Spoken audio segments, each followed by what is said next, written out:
So what I want to ask you a question. Okay. If a person was to say, "Oh, I'm trying," because I don't want people to know your name, so I want them to if they were to describe you with one word, what would they say?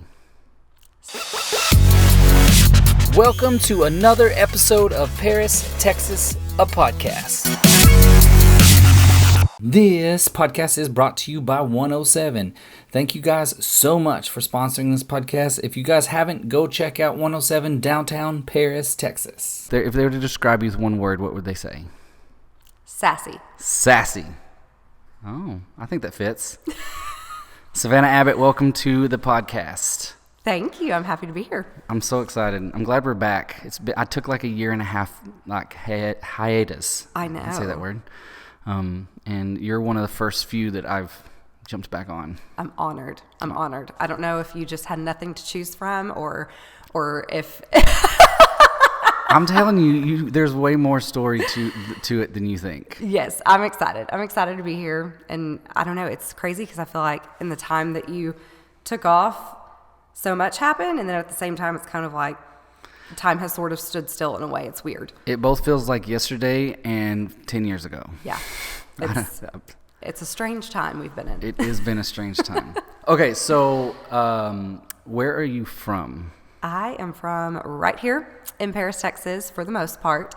I was born here, and then shortly thereafter, I think like within a handful of months, we moved down south. So the first years of my childhood that I, can recall, that I remember, we lived in Georgetown, Texas, which is right outside of, probably about 30 minutes from Austin. Okay. And it was great. Loved it. We ended up moving back here when I was in fourth grade because both of my parents were from here. Their families were here. And my mom's sister passed away unexpectedly, and she was kind of the sibling that was here, looking after the parents. And so we came back, and I was here until I left for college. And I don't know, Paris just has a way of roping you back in, Where did you go to school, high school? So I went to Paris High School. Paris High School, okay. Yes. And what was your thing in school? Like, were you a cheerleader? Were you a drama major? Like, what was your thing? So I had a whole lot of things. That was my thing, having a lot of things. I don't want to jump ahead, but I feel like that's still your thing. I was just about to say, it's like the theme of my life. It doesn't matter what I do. Not that I try to avoid it or anything, but that's just how I am. And I've come to understand and accept and appreciate that. And people are like, wow, you always have a lot going on. I'm like, I know. It's just who I am. Yeah, you be you. Yeah. It just is what it is. So I was a cheerleader. So when I was in school, the cheerleading squad at the high school was a competition squad. So you did all of your, routine cheer things, games and pep rallies and all that. And then we also had this competitive aspect to it. So we, our evenings, a lot of our full Saturdays and Sundays were spent, practicing and rehearsing for that. And then we would go to regional competitions. If you advanced from there, there's state competition. If you advanced from there, there's national competition at Disney World. My wife's been, I think, 2 or 3 times. Yes. For nationals. Yes. Because she was in competitive cheers. Yeah, I did not know that. She's a captain, cheer captain. I never knew that. Me too. Look at us. We're going to have to chat about this sometime. So I would say that was my thing as far as... That was your main thing? That was my main thing, yes. Okay. That was my passion. That was definitely what took up the bulk of my time. And then right on the heels of that, or maybe even with that, I would say, I always say that I was a bit of a nerd in school, which people always laugh at me and they're like, okay, but it's really true. I was very into academics, and I think that really just goes back to my mom and the way that I grew up. It was just understood that was how it was going to be. And this is, everything else is great, but it's a supplement to your academics, and that's the most important thing. So I was a straight A student with the exception of 189 that I made one time, and I will never forget it because it did not fly very well in my in What- my house. What class was that? Chemistry. Oh man. Oh man, I mean that's clearly not my subject. But that actually ended up leading to I got an academic full ride to college. Awesome. So yeah, I am very grateful, much more so, now than when when I was a kid, that my mom really like instilled that work ethic and those values in me, because as an adult you appreciate not having debt from school and things like that. So it definitely opened doors. Yeah, and then I was in a plethora of service clubs and organizations, and I'm a social person and I like to be involved. That's awesome. Yep. So you graduated from high school, and then what was the plan? So my plan was always to go to UT. Okay. So in my early childhood, we were down south, and I just love it there, and so that was where I wanted to go to school. Really didn't have much to do with the university or the fact that like I'm a diehard Longhorn fan or something. I'm not. It was just the location. Yep. I just wanted to be back there. I had absolutely no idea how much it costs to go to UT or to live in Austin, because I was a kid and just completely oblivious and unaware. And 2 years, I guess, before me, the honors college at A&M Commerce was established. And my mom had caught wind of that, and she came home one day and she said, well, you're going to apply to this. And I was like, well, I don't want to go to school. I don't want to go to school there. Because to me, it's like, I don't want to go 45 minutes down the road. I want some big adventure. I mean, it's the whole situation that you create in your mind. But I applied, and I had pretty much written it off. And in February of my senior year, I got a call, and they asked if I could come like the next day for an interview. So I went and had an interview with the dean of the honors college, and I ended up getting in. And my mom made a deal with me that I had to go for a year, and if I was just miserable and hated it, that then I could figure something else out. And I'm very glad, again, that she made me do that. I ended up loving it. It was great. I lived there.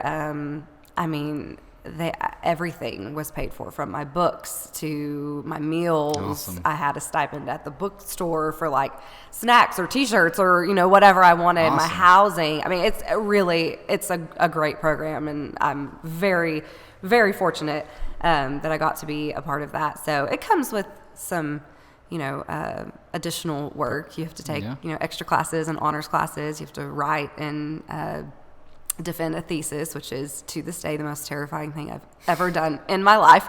But I made it, and it was definitely very worthwhile. So That's awesome. Yeah. Okay, I have a side question. At what part in your life did you meet your husband?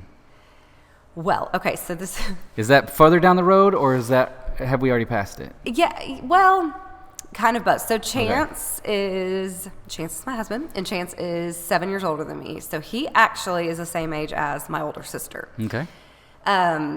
They, were in school together, my older cousins. My uncle and my father-in-law, Chance's dad, have been in business together at the bank for a long time. I mean, since it started. So Chance grew up very closely with my cousins, was my sister's age, but I was just like Danielle's little sister. I mean, obviously, I knew him, but not in that capacity at all. So we were set up actually after I graduated from college, about like a year after I graduated. Yeah, so we're almost there. We're almost there. Yes, so we had definitely met, but obviously not This in love a story romantic capacity. The love story hasn't started yet. No, it hasn't. Okay, so you're in college. You're having to do all the extra stuff. Did you have a job at all? Yes, I had 3 jobs. So continues the theme of like, how much can I possibly do at one time? Yes, so I'm in school, and I was a double major in journalism and English. Okay. Which you don't hear of all that often. And it was really interesting because typically my English classes were one half of the day and my journalism classes were another half of the day. So it's kind of like I had to just make this switch in my mind. This part of the day I'm going to be all wordy. Maybe I'm in a poetry class or, I'm writing papers and I'm using all these like similes and metaphors. And then I switch gears to journalism in the afternoon and it's, I'm reporting and I'm writing news stories. And if you have any, knowledge or experience in either of those, it's two very different things. So it was just kind of both of my passions tied together. And I came into college with a lot of English credits. So it wasn't that hard for me to tack on a second major instead of a minor. So that's what I ended up doing. And I ended up working for the student newspaper. So let's see. I was opinion editor one year. And then I did something at maybe like Community another year. I don't know. It feels like eons ago.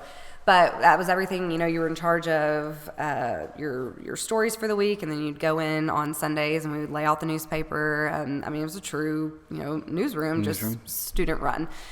So again, great experience. And then I also was the assistant for the Student Government Association. Random.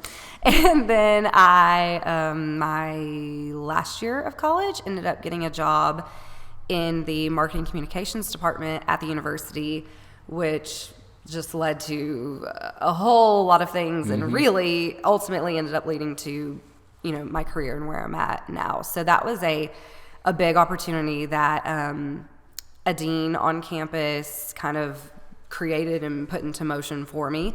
And they ended up keeping me on for 7 years after I graduated. Really? As a contractor in the department. And so I still, it's a great relationship that I have with them. And I ended up at some point, we'll get there in the story, but, going full time with them. And awesome. So I'm very grateful for that opportunity and that it presented itself.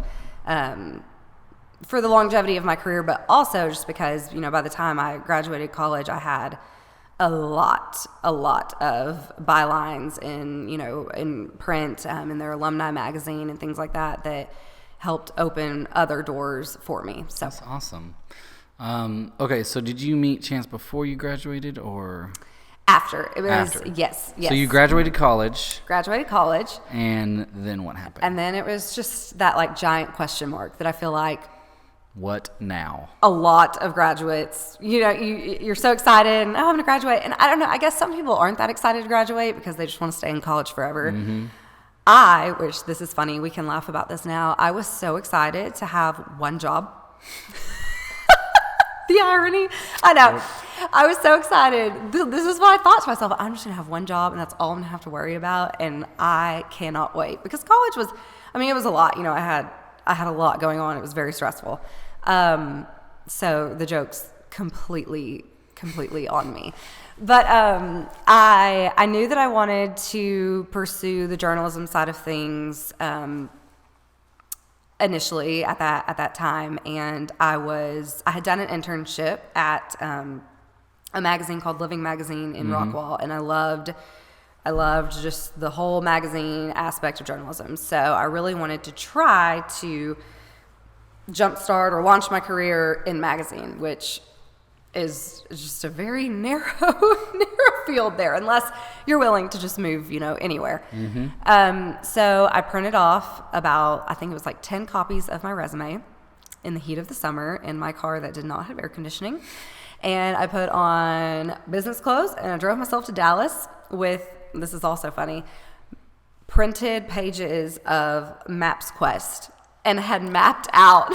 I remember those days. Like, let me age myself a little bit. I remember those days. Yes, I had created my whole route for all the places that I wanted to go and drop my resume off because, I had applied places online, I had called, I had emailed, and it just wasn't getting me anywhere. So I went old school, and it worked.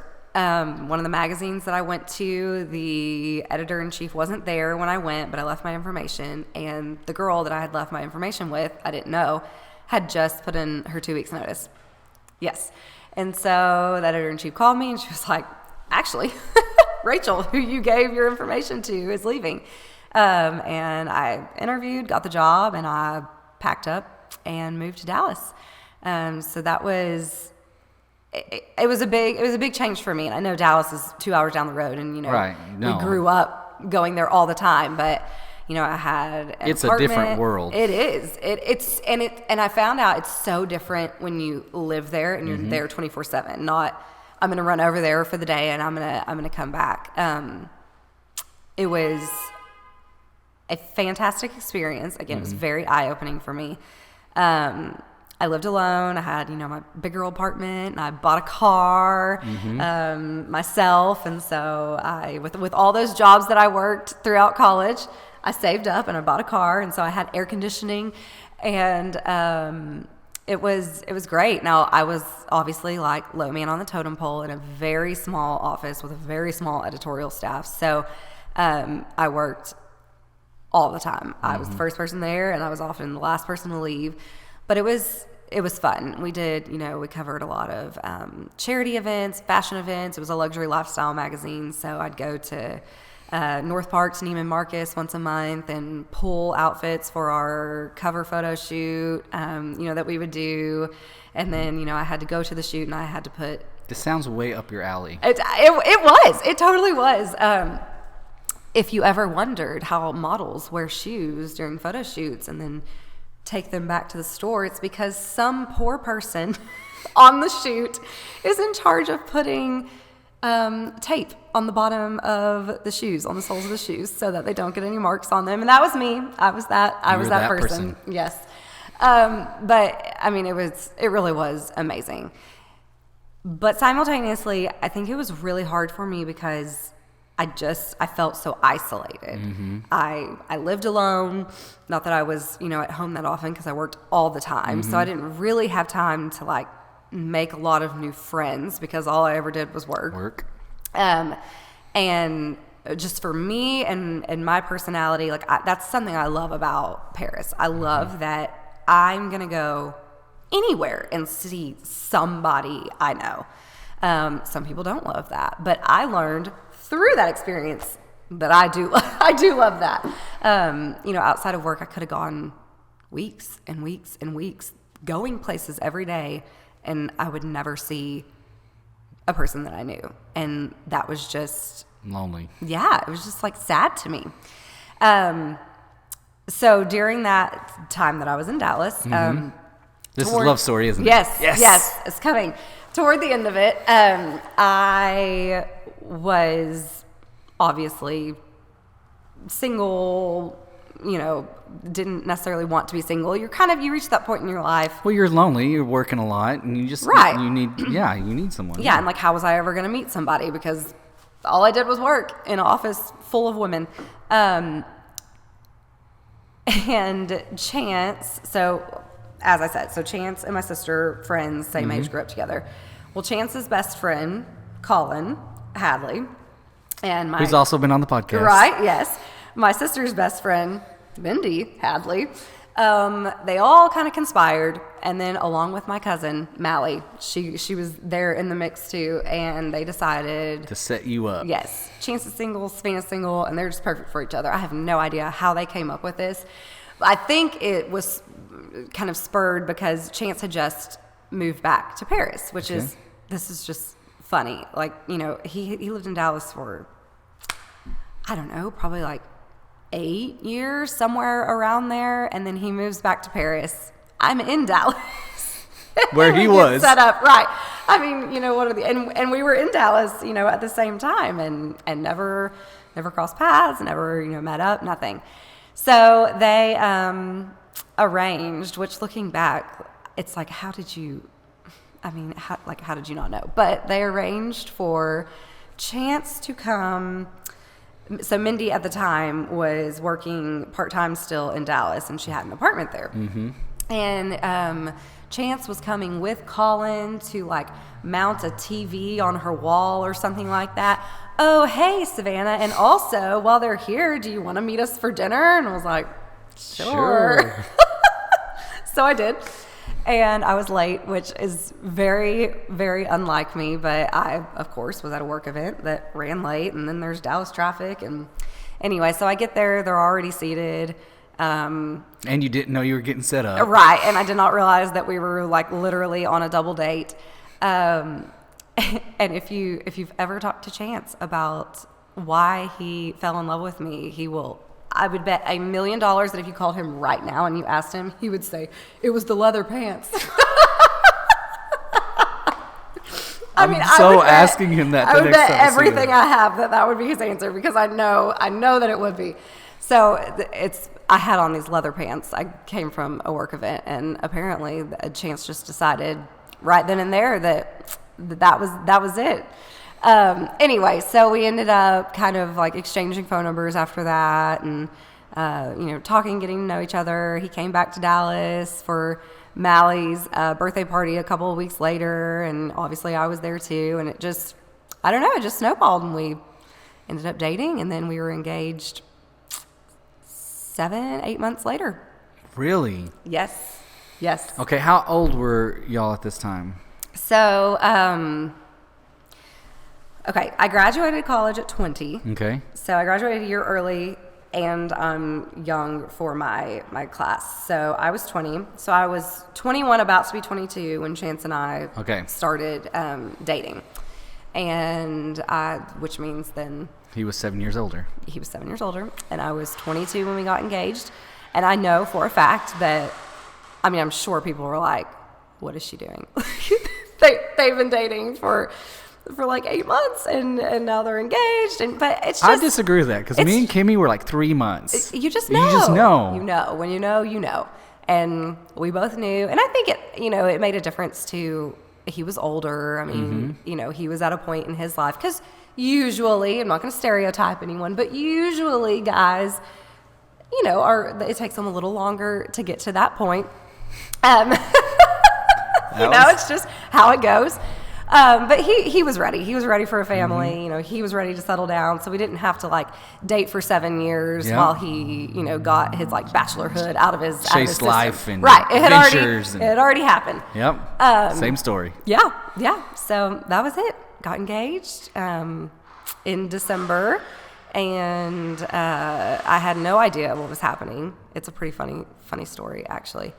And then a week later, he surprised me with a French bulldog that we still have, Ezra, which was like my dream. And it's always this, he always gets a little offended that I did not cry when he proposed, but I definitely cried when he surprised me with the dog. I can't help it. He knew to get you the dog, though. He did. And I was at Walmart buying groceries, and he's just hounding me to come to the house. I'm like, well, you know that I'm at Walmart, and this takes some time. And then he's like, what are you doing? I'm checking out. Well, it's because he had gone and gotten the puppy and was waiting at the house and just could not take it, And anyway, so I got there, and he made me close my eyes, and then she, oh my gosh, she literally fit in my hands. I have pictures, so cute. And I just lost it and completely freaked out. I was emotional when he proposed, but I have this nervous laugh that sometimes I cannot control. So I really kind of just giggled through his entire proposal, because and in my mind, I'm like, I can't believe this is happening. This is really happening, but it's coming out as this giggle, giddy laughter. And I do not remember everything he said. I remember some of it. It was very sweet. But I remember him stopping and saying, "Are you okay?" And I was like, "Yeah." So it was quite the month, quite the Christmas. Yeah, and he definitely made it known not to expect diamonds and puppies, every Christmas from there on out, which is a bummer, but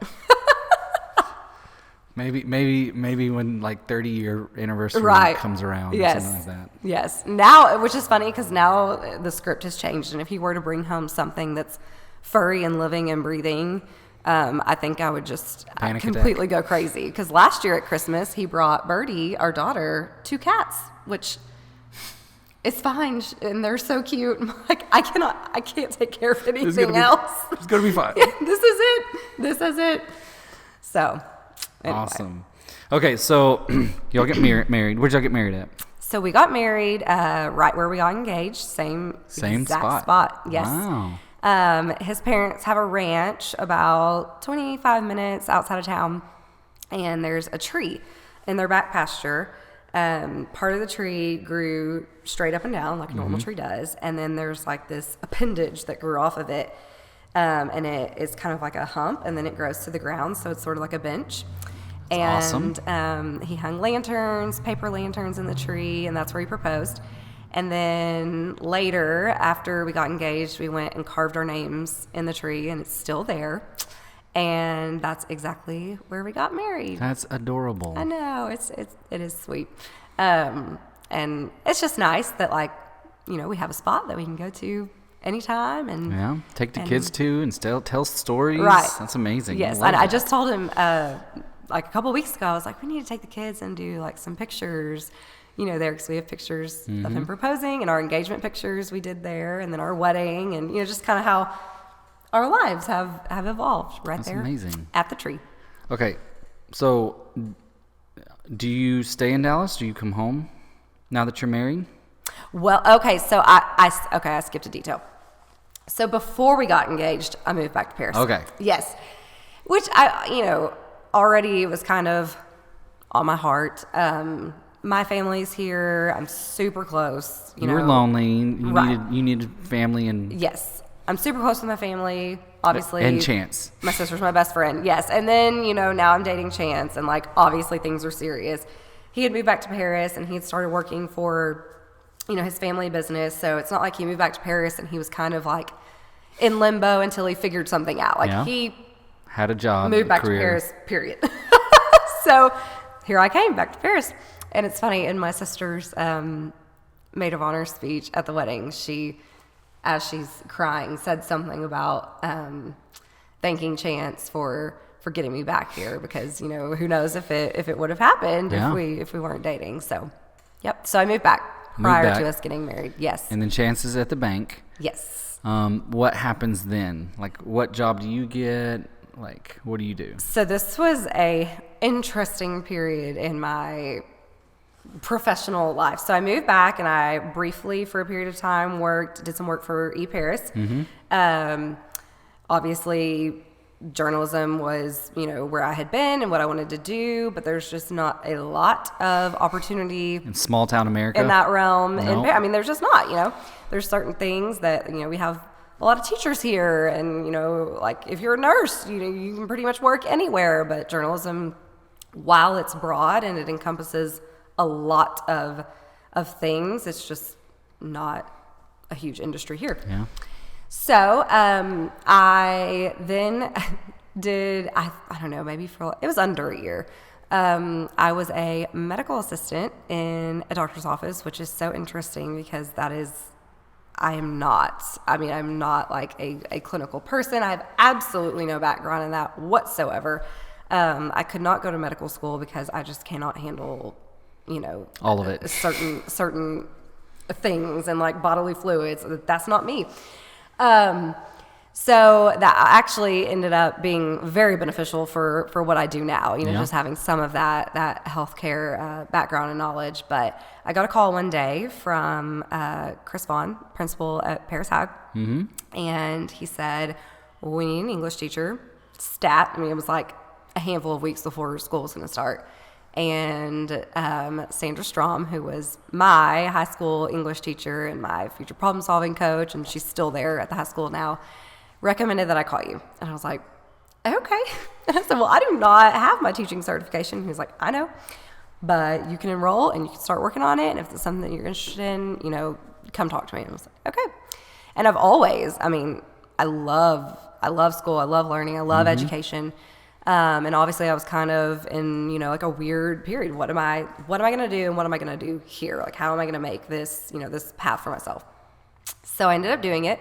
And for 4 years, I taught high school journalism and English. So it was awesome because I got to use both of my degrees, you know, and I got to kind of fuel or feed both of those passions. and pour into, high school students. I taught reading intervention. That was the English aspect. So students who were struggling in English and were struggling specifically to pass their STAR test. And that was so rewarding for me. I think partially just because like English was my subject. That was the one thing that came easily to me, and it was just natural for me. So it was so interesting for me to take a step back and really, figure out ways to break things down like further and differently for students, because math, I mean, I could break it all the way down for you because that's what people had to do for me, right? Because it just didn't come naturally to me. So that was great. And then the second half of the day, I taught journalism. I was the yearbook advisor, which obviously I loved. And, that's everything, teaching AP style, composition, photography, graphic design. So it was an incredible 4 years. And, for all I know, I would still be doing it today, but then I had a baby, and boy, do things just change in your world when that happens. A lot of it. Yes, a lot of it. And actually, it's funny, I think probably the best day, and like the day that I remember the most out of the 4 years that I taught, was the day that I told my yearbook kids that I was pregnant, because we had tried for 2 years. And you kind of reach a point where you're like, maybe this won't happen, maybe, I don't know, maybe we're not going to have kids. And if you really want kids, that's devastating. And they knew, that we'd been trying for a long time. And, I did this riddle with an AP style quiz. And the first person to complete it got to come up and get this card and read it out loud to everybody. And I wrote this little, like riddle poem thing, telling them that I was pregnant. And I have never seen students more excited about something in my life. I mean, it was so sweet. They were screaming and hugging me and bombarding me. And they're, 15, 16, 17 years old. They're not, focused on anything about babies, but it showed me how much they cared about me, that they were so, awesome. Invested and excited. So that was a good day. And I had Birdie that summer and had every intention of going back to school. I mean, I left my sub notes, for my long-term sub that was going to be there while I finished maternity leave. Like, it was all set up. And I think I said, for 7 years I contracted with A&M Commerce, and that was, still ongoing at that point. And they called me. A&M called you, Commerce. Yes. Maybe like a week, 2 weeks after I'd had Birdie, and said, we really need you to come on full time. And I said, well, guys, like we've talked about this. I don't want to commute. I really don't want to commute now that I have a baby, because I just don't want to be 45 minutes down the road, if something were to happen. And they said, we obviously know that you can work from home. You've been doing it, for this long. We'll just let you stay, working remotely, which pre-COVID for, Commerce, Texas, Paris, Texas, that's like a big deal, right? Yeah. And I mean, it was such an obvious, like, a God thing, right? We had not been able at the time to work out childcare, which, I feel like probably anywhere, but it's very hard to find childcare for infants. And I was on a gazillion waiting lists. We had done all the legwork and nothing was panning out. And so we were really stressed out about what are we going to do? And then here's this opportunity that I knew wouldn't be easy, but would allow me to stay home with Birdie, to not have to worry about childcare, to have that time with her, and also still be able to, have an income for our family. So that was that answered a prayer that I didn't even know, that I'd been praying. And it was bittersweet, but I ended up transitioning to that full time. And for 15 months, I worked at home with a baby, and it was quite the experience. it was hard, but it was amazing. It poses its own challenges. Yes, yes. It started off not that bad. And my very first day of doing it, I was at the kitchen counter and I was holding Birdie while nursing her, and I had the phone on speaker on the counter, and I was typing with the other hand, and I was like, I'm a machine. Like, boss mom. Yes, I could do this. I got this. And then I'll say as she got mobile, it got progressively harder. And then, she wanted more attention and she wanted more interaction. And when I would open my computer, she would just start to scream because she had put it all together. Like, oh, mom's going to try to work now. And it just got really hard. And it wasn't, a good situation. It wasn't fair to her at, at that point either. And I was kind of, thinking about like, okay, what am I going to do? And a friend reached out and said, hey, this job has come up at the hospital, and I just feel like it would be perfect for you. And I was like, okay, well, I'm not really looking, and I get to work from home right now, and like it's, a pretty decent setup, and, but I'll look into it. And, one conversation led to another, and I think like 5 interviews and a very long process later, I got the job, and that's awesome. That's where I am now. Yep. And how long have you been there? 2 years. 2 years? 2 years in October. So I was on maternity leave for my 2-year anniversary this year. Now, you also still have quite a few side hustles too, right? I do, yes, because I just can't help myself. So Ezra and Olive is one of them, and I do embroidered customizable hats, baseball caps, and that actually, it was kind of an accident that even came about. So when I was yearbook advisor, every year we would do a banquet at the end of the year, and I would give a gift to the seniors that were leaving, and I guess was it my last year?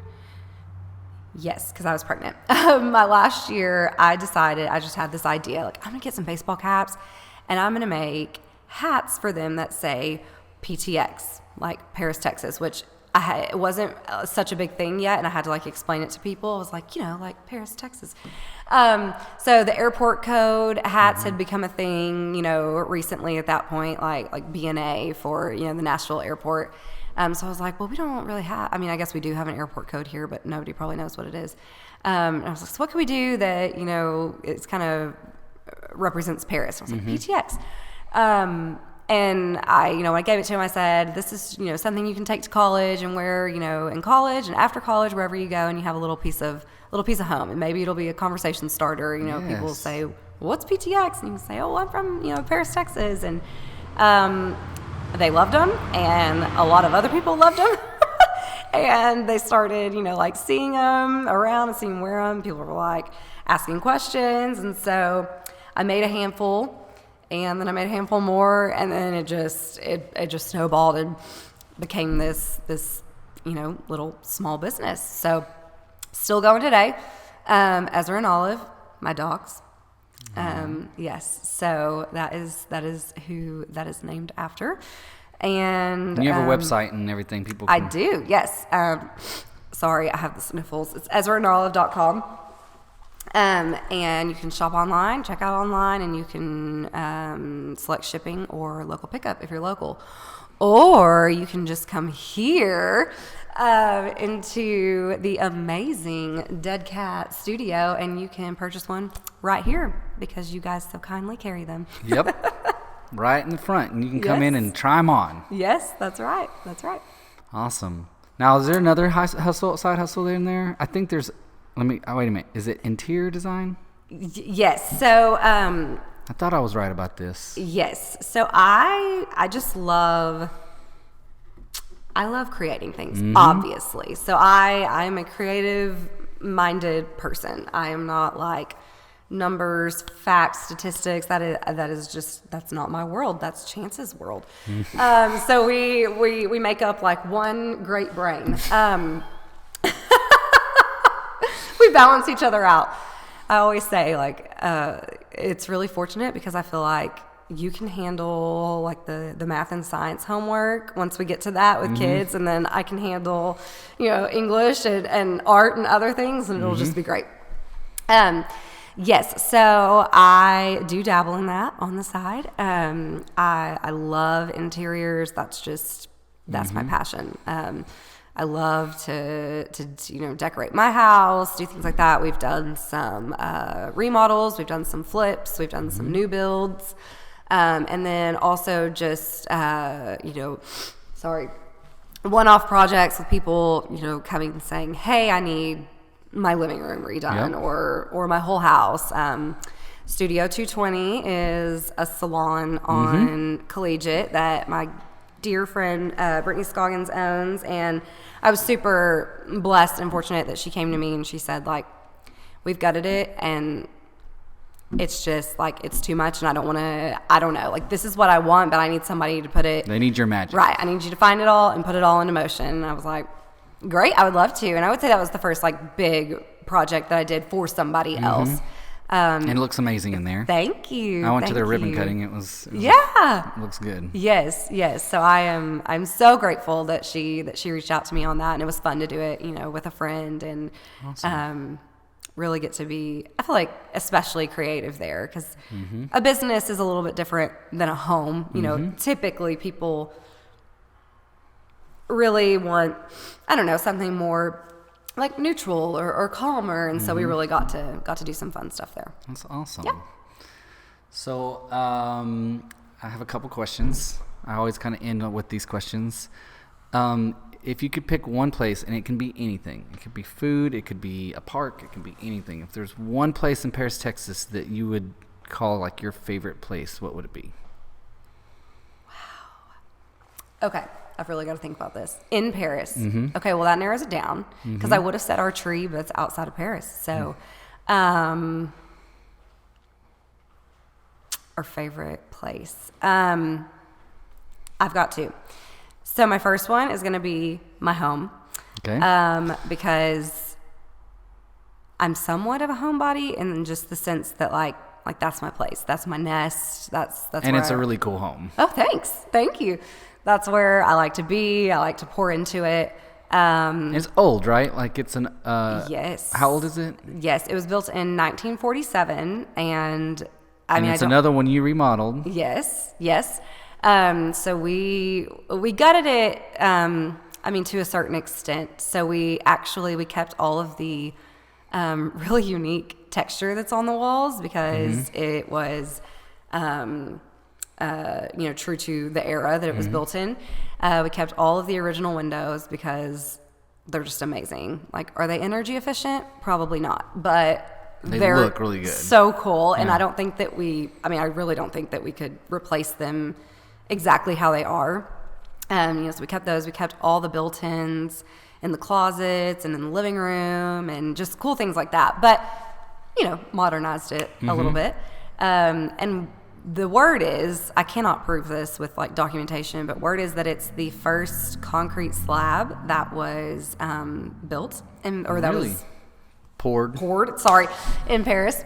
And we have pictures actually of the original slab. Yeah, so it was a doctor and his wife who built the house, and we have pictures of them out there with the slab being poured, and you can see like their old-timey cars awesome. in the background. They're all black and white, and it's really cool. And the house, the outside of it, it's identical to how it is today. So we really tried to, keep as much of the character as we could.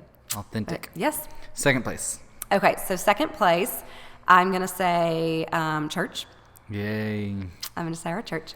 And I know that church is a community, and church is a people, and church is not a building. But there's just something about being in that building with your church with and your with people. your people. Yeah. That I just feel like sometimes, I don't know, I feel like God reaches you differently than in other places. So that would be my second place. That's awesome. Awesome. I actually don't remember what my second question was. So I'm out of questions. But thank you so much for being on my podcast. Yeah, absolutely. Thanks for having me. It was fun. It was fun. I feel like people are going to have questions for you, and I feel like people are going to ask Chance repeatedly, what was the thing that made you fall in love with Savannah? I hope a bunch of people ask him that. It could be like a buzzword or like quiz. Quick, what made you fall in love with Savannah? I know I'm going to ask him just because I like giving Chance a hard time. Yes, do it. And I owe you something if that is not the answer he gives, but I would be shocked. I hope he listens to it, but if he doesn't listen to it, let's just let it happen and see how many times people ask him. And he's like, why are everybody asking me this? I love it. I love it. All right. Well, thank you. Thank you. All right. Bye, guys. Bye. And done.